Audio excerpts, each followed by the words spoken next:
Thank you Shafiq ভাই। আমি এই আলোচনা শুরু করার আগেই একটা বিষয় বলি যে এই যে কৃষকদের যে সম্মান, সেই সম্মানটা যদি আমরা ফিরিয়ে না আনতে পারি তাহলে কিন্তু কৃষি কাজের সম্মান আমরা ফিরিয়ে আনতে পারবো না। যে কারণে আমরা যখন গালি দিই, একটা গালিও আছে, আপনি চিন্তা করে দেখেন, আপনি আরেকজনকে গালি দেন যে তুই তো চাষা, তাই না, চাষার মতো কথা বললি, কিন্তু আপনি তো কখনো এইরকম গালি দেন না যে তুই তো এমপির মতো কথা বললি, তুই তো ব্যবসায়ীর মতো কথা বললি, তুই তো ডাক্তারের মতো কথা বললি। তার মানে একটা প্রফেশনকে আমরা এমনভাবে অসম্মান করছি যে তাকে আমরা একটা গালিতে পরিণত করেছি, অথচ এটা তো উল্টা হওয়ার কথা, তাই না? তার মানে যে চাষবাস করেন, যিনি ফসল ফলান, তার সাথে মাটির সম্পর্ক, তার সাথে আমাদের জীবন জীবিকার সম্পর্ক। প্রত্যেক দিন আমাদের যে মৌলিক চাহিদাগুলো রয়েছে তার মধ্যে সবচাইতে গুরুত্বপূর্ণ চাহিদাই হচ্ছে অন্ন। তো সেই অন্ন যিনি উৎপাদন করছেন তার মর্যাদার এত খারাপ অবস্থা কেন আমাদের সোসাইটিতে, সেই প্রশ্নটা রেখেই আমি আমার কথা শুরু করছি। অর্থাৎ আমার প্রথম যে যে রিকোয়েস্টটা, সেটা হচ্ছে সমাজে যে মানসিকতা, কোন প্রফেশনের কতটুকু সম্মান, সেটা নতুন দৃষ্টিভঙ্গিতে দেখার সময় কিন্তু এসেছে। এখন আমি যদি শুধু পলিটিক্যাল রেটরিক দিয়ে আপনাকে বলি যে এখন থেকে আপনি কৃষকদের এবং কৃষিকাজকে সম্মান করেন, তাহলে সেটা পলিটিক্যাল রেটরিকই থেকে যাবে, সেটা কিন্তু কখনো পরিবর্তন হবে না। কিন্তু আমরা সত্যি সত্যিই বাংলাদেশ ন্যাশনালিস্ট পার্টি বিএনপি যদি জনগণের ভোটে নির্বাচিত হয়ে এবার আসতে পারেন, তাহলে কিছু পদক্ষেপ নেবেন যার মাধ্যমে কৃষক তার ন্যায্য সম্মানটুকু ফেরত পাবেন। এখন আমি একে একে সেটা বলার চেষ্টা করব। এখন কৃষিতে পরিবর্তন আনার জন্যই, শুধু কৃষিতে নয়, আরও বেশ কিছু জিনিসে পরিবর্তন আনা দরকার রয়েছে। যেমন কৃষির সাথে আপনার জড়িত পানির হিস্যার বিষয়টি, আপনি সঠিকভাবে সেচ করতে পারছেন কিনা, আপনার হারিয়ে যাওয়া নদীগুলো, খালগুলো আপনি ফিরিয়ে আনতে পারছেন কিনা, নতুন করে আপনি খাল খনন করছেন কিনা। বিএনপি যদি ক্ষমতায় আসতে পারে, তাহলে আমাদের ভারপ্রাপ্ত চেয়ারম্যান তারেক রহমান, তার একটা ফ্ল্যাগশিপ প্রোগ্রাম হচ্ছে খাল পুনর্খনন, খাল পুনরুদ্ধার এবং নদী পুনরুদ্ধারের একটি আমরা প্রকল্প হাতে নিব। এই প্রকল্পের আওতায় আমরা 20,000 কিলোমিটার যে পুরনো খালগুলো ছিল সেগুলো ফিরিয়ে আনব এবং নতুনভাবে নদী খনন এবং খালগুলোকে খনন করা হবে। এবং আমরা একটি টেকনিক্যাল টিমও গঠন করা হয়েছে যারা এই কোথায় খাল খনন করা হবে এবং এইটা কিভাবে সেচ কাজে আমাদের ব্যবহৃত হবে সেটা নিয়ে গবেষণা করছে। সেখান থেকে আমি বলতে পারবো যে আমরা যদি এটা সঠিকভাবে করতে পারি, তাহলে প্রায় এই খাল খননের সাথে সাথে আমরা আর একটা প্ল্যান করছি, এই দুইটা মিলিয়ে আসলে জনজীবনে কতটুকু পরিবর্তন হবে সেটা আমি একটু বলার চেষ্টা করব। এখন আর একটা বড় সমস্যা হচ্ছে, শুধুমাত্র খালগুলো খনন করলে তো হবে না, বা নদী পুনরুদ্ধার করলে হবে না, সেখানে পানি থাকতে হবে। তো এই পানির ব্যবস্থা করার জন্য আমরা যেটা করার চেষ্টা করছি সেটা হচ্ছে দুইটি আমরা রিজার্ভিয়ার করার চেষ্টা করছি, তিস্তা এবং গঙ্গা ব্যারেজ নাম দিয়ে। এই দুইটি ব্যারেজে আমরা যখন বর্ষাকালে পানি আসবে তখন সেখানে পানি স্টোর করে রাখার আমরা ব্যবস্থা করতে চাই, যেটা পরবর্তীতে আমাদের সেচ কাজে ব্যবহৃত হবে।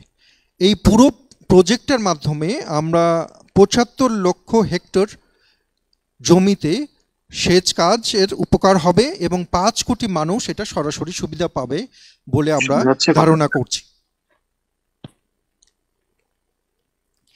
এর সাথে সাথে আমরা যে কাজটা করতে চাচ্ছি সেটা হচ্ছে যে আমরা 25 কোটি নতুন গাছ লাগাতে চাই। আমরা যখন এটা প্রথম প্লেজ করলাম বিএনপি থেকে এবং আমাদের অ্যাক্টিং চেয়ারম্যানের কাছ থেকে, তখন অনেকেই মনে করেছিলেন এটা কিভাবে সম্ভব, এত পরিমাণ গাছ কিভাবে কোথায় লাগানো যেতে পারে। আমরা কয়েকটি সেক্টর আমরা বেছে নিয়েছি, যেমন রাস্তার ধারে, রেল লাইনের ধারে এবং মেঘনা অ্যাস্চুয়ারিতে, অর্থাৎ মেঘনা এবং সমুদ্রের যে অববাহিকা, সেই জায়গায় নতুন করে কিন্তু আমরা ল্যান্ড রিক্লেইম যে হচ্ছে, সেখানে প্রচুর পরিমাণে জমি, নতুন করে জমি বাংলাদেশের সীমানা কিন্তু বাড়ছে। এই অঞ্চলগুলোতে আমরা ম্যানগ্রোভের স্যাপলিং আমরা ড্রোন দিয়ে আমরা হচ্ছে ম্যাসিভ আকারে আমরা এখানে প্ল্যান করতে চাই, যেটাতে দুইটা কাজ হবে। একটা হচ্ছে এই ল্যান্ড রিক্লেমেশনটা শক্তিশালী হবে এবং সেই সাথে সাথে আমরা প্রচুর পরিমাণে প্রায় কয়েক কোটি গাছ আমরা কিন্তু সেখানেই লাগাতে পারবো। এর সাথে সাথে আমরা স্কুল কারিকুলামে স্কুলের বাচ্চাদের আমরা হচ্ছে এই প্রোগ্রামের সাথে যুক্ত করব, যারা ট্রি অ্যাডপ্ট করবে, এবং প্রত্যেকটা স্কুলের সাথে আমরা গাছের প্রোগ্রামটাকে যুক্ত করতে চাই। এবং ভলেন্টারিলি যারা স্বেচ্ছাশ্রমের ভিত্তিতে গাছের রক্ষণাবেক্ষণ করবেন, তাদেরকেও কিন্তু আমরা এই প্রোগ্রামের সাথে যুক্ত করতে চাই। এর সাথে সাথে এটা কিন্তু নারীদের ক্ষমতায়নেও তৈরি হবে, এম্পাওয়ারমেন্টও তৈরি হবে। তার কারণটা হচ্ছে যেসব জায়গায় আমরা গাছ লাগাচ্ছি, সেই গাছ রক্ষণাবেক্ষণ করার জন্য সেখানকার যারা হচ্ছে সুবিধা বঞ্চিত শ্রেণী রয়েছেন এবং দরিদ্র শ্রেণী রয়েছেন, তাদেরকে কিন্তু এই রক্ষণাবেক্ষণের কাজটি আমরা দেবার চেষ্টা করব। এখন আমি এগ্রিকালচারে ফিরে আসি। আসলে যে আমরা যেটা করতে চাচ্ছি, আমরা দেখেছি যে বাংলাদেশের ফসলের সবচাইতে বড়, আমাদের যে আমরা বড় জমিতে বা সবচাইতে বেশি জমিতে আমরা যে ফসলটি ফলাই, সেটি হচ্ছে ধান। এবং আমরা সবচাইতে বেশি এনার্জিও খরচ করি ধানের পিছনে, খরচও করি সবচেয়ে ধানের পিছনে। কিন্তু ধানের আর একটা বিষয় রয়েছে, সেটা যদি আপনারা জানেন কিনা আমি জানি না, যারা এক্সপার্টরা আছেন তারা অবশ্যই জানেন।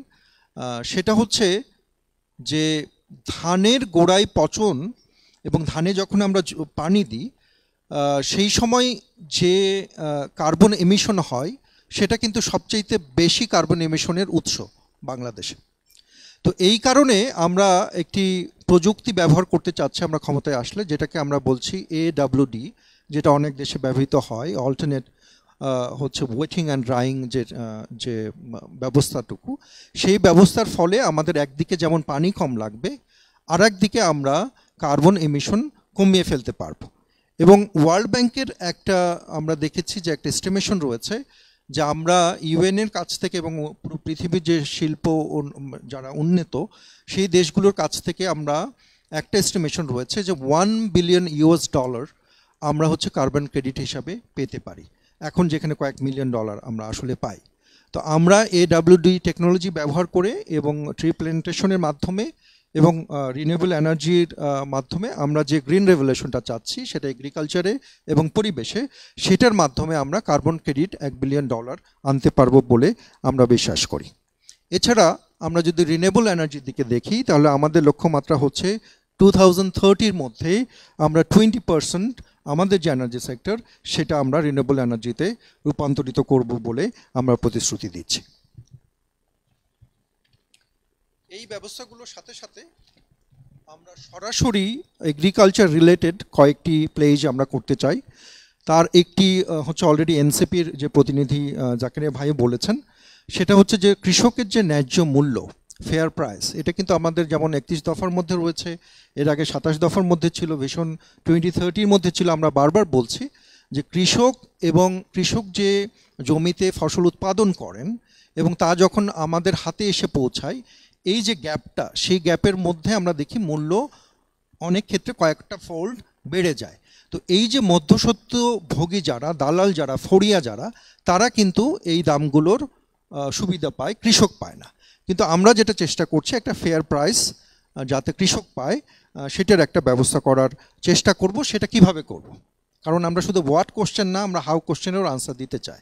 তো যে কারণে আমরা গভর্নমেন্ট ট্রেড সেন্টার করতে চাই, যেটা হয়তো ইউনিয়ন ভিত্তিক হতে পারে বা উপজেলা ভিত্তিক হতে পারে। আমরা সেটা নিয়ে চিন্তাভাবনা করছি, যেটা গভর্নমেন্ট উদ্যোগ নিয়ে ফ্যাসিলিটেট করে হচ্ছে কৃষকের ফেয়ার প্রাইসটা এনশিওর করবে।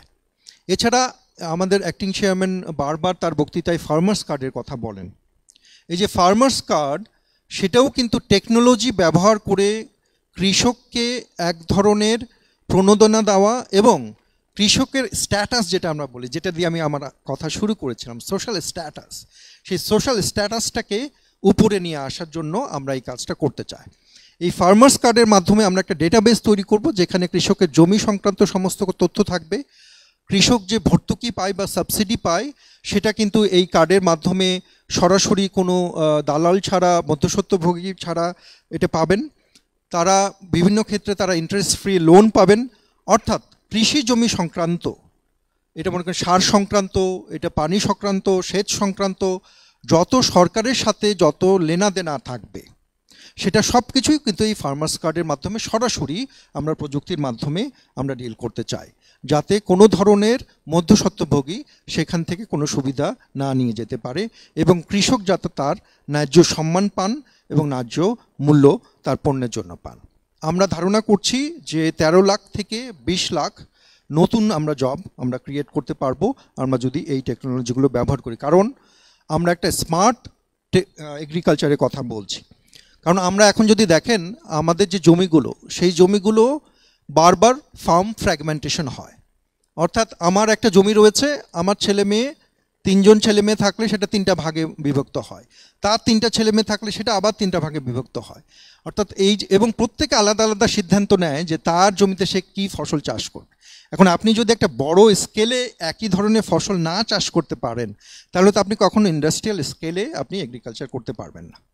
তো আমরা যেটা চেষ্টা করব সেটা সমবায় ভিত্তিক হোক বা প্রতিটি গ্রামে একটি, এখন অনেক বাইরে থেকে ডায়াসপোরা কমিউনিটির অনেকে দেখেন তারা কিন্তু গ্রামে ইনভেস্ট করার চেষ্টা করছে, তারা এগ্রো ফার্ম করার চেষ্টা করছে। আমরা যদি গভর্নমেন্ট থেকে একটু সুবিধা দিতে পারি, এই প্রত্যেকটা গ্রাম ভিত্তিক আমরা যদি কৃষকদের একত্রে বসিয়ে তাদের সাথে কথা বলে একটা শস্য যদি আমরা উৎপাদন করতে পারি, তাহলে কিন্তু আমরা দেখা যাচ্ছে ফসলের উৎপাদন এই ফার্ম ফ্র্যাগমেন্টেশনটাকে এড়িয়ে একটা বড় সংখ্যার ফসল আমরা, একই ধরনের ফসল আমরা, যেটা বাইরের অনেক অনেক দেশে হচ্ছে, একই ধরনের ফসল আমরা উৎপাদন করতে পারবো। অর্থাৎ যেই জেলায় যেই ফসলটা বেশি হয় এবং যে ফসলটা হলে কৃষকের জন্য লাভজনক হয়, সেটা কৃষকের সাথে আমরা আলোচনা করে আমরা করতে পারি। যেমন ধরেন আমরা যদি কোস্টাল বেল্টে ধরি, সেখানে স্যালিনিটি বেড়ে গেছে। স্যালিনিটি বাড়ার কারণে সেখানে নর্মালি যে ফসলগুলো হওয়ার কথা সেটা কিন্তু আর হচ্ছে না।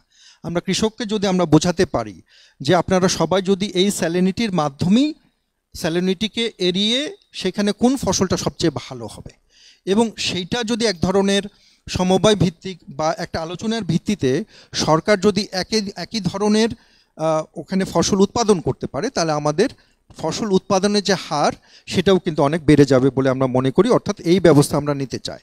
সেটার সাথে সাথে আমরা হচ্ছে শস্য বীমা, পশু বীমা, মৎস্য বীমা এবং পোলট্রি বীমার আমরা প্রচলন করার আমরা চিন্তা করছি। অর্থাৎ পুরো অ্যাগ্রো প্রসেসিং যে ইন্ডাস্ট্রি, সেই ইন্ডাস্ট্রিকে আমরা একটা বড় ধরনের বুস্ট আমরা করতে চাই এবং একটা এগ্রিকালচার ইপিজেডও আমরা কিন্তু স্থাপন করতে চাই। অর্থাৎ শুধু ফসল না, সেটার সাথে সাথে এই ফসলের সাথে সাথে আমরা মানে ফিশারিজ, পোলট্রি, ডেয়ারি ইত্যাদি সব মিলিয়ে আমরা একটা পুষ্টি প্যাকেজ করা, হ্যাঁ, যাতে মানুষের হচ্ছে নিউট্রিশনের একটা বড় ধরনের চাহিদা আমরা ফিল আপ করতে পারি বাংলাদেশে।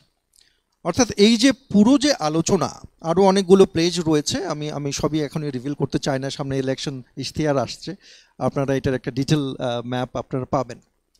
কিন্তু এখন এই যে আলোচনা, সেটার পলিটিক্যাল লিডাররা যখনই কোনো কথা বলেন, যখনই কোনো প্রতিশ্রুতি দেন, তখনই একটা কথা বারবার হয়, যেটা আসলেই সত্যিকারে এটা করতে চাচ্ছেন কিনা।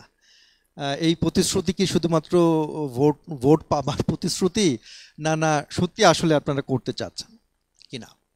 আমি এটা অ্যাসিওর করতে চাই, আপনারা যদি আমাদের ডিটেল রিপোর্টগুলো দেখেন, আমরা কিন্তু প্রথম 100 ডেজে কী করব, 180 ডেজে কী করব, 2 বছরে কী করব এবং 5 বছরে কী করব, এটা প্রত্যেকটা আমরা ম্যাপ আউট করার চেষ্টা করছি। আমরা সিরিয়াসলি এটা করার চেষ্টা করছি। এখন যতদিন পর্যন্ত আমরা এটা না করব, ততদিন পর্যন্ত আমরা বলতে পারবো না যে আসলে আমরা এটা করতে চাচ্ছি কেন, কারণ এটা আমাদের আসলে কর্মে এটা রূপান্তরিত করতে হবে, তাহলে আমরা কনফিডেন্টলি হয়তো বলতে পারবো। কিন্তু এখন যে কথাটা আমরা কনফিডেন্টলি বলতে পারি সেটা হচ্ছে যে আমরা শুধুমাত্র ভেগ কথার ফুলঝুরি আমরা ছোটাতে এখানে আসছি না। বিএনপির পক্ষ থেকে আমরা এক্স্যাক্ট নাম্বার দিচ্ছি, যে নাম্বারগুলো দিয়ে আপনারা আমাদেরকে পরে ধরতে পারবেন, আমাদেরকে অ্যাকাউন্টেবল করতে পারবেন যে এই নাম্বারে প্রতিশ্রুতি আপনারা দিয়েছেন কতটুকু আপনারা ফিল আপ করতে পারলেন। অর্থাৎ এই ভেগ প্রতিশ্রুতি দিন শেষ হোক, আমরা সবাই মিলিয়ে, সব রাজনৈতিক দল মিলিয়ে আমরা এমন একটা রাজনৈতিক পরিবেশ তৈরি করতে পারি যেখানে জনগণের প্রতি যে জবাবদিহিতা, জনগণের প্রতি যে অ্যাকাউন্টেবিলিটি, সেটা যাতে প্রতিষ্ঠিত হয়। আপনাদের সবাইকে অনেক ধন্যবাদ।